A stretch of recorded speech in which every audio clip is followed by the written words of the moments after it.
Tandan rinde saitel e quando adviene zoccola. Questo è il detto che tu, cara amica, mi chiedi di spiegare.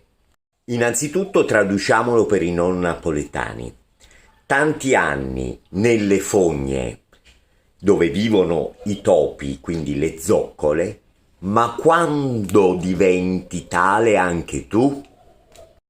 Questo proverbio, apparentemente offensivo, in realtà non lo è. È soltanto un'analogia riferita a quelle persone che hanno svolto un'attività per lunghi anni presso un'azienda, presso un negozio o presso qualsiasi altra cosa e nonostante gli anni in cui sono stati a contatto con questo tipo di lavoro ancora non sono capaci di effettuare bene il loro lavoro, anche quando rimangono da soli.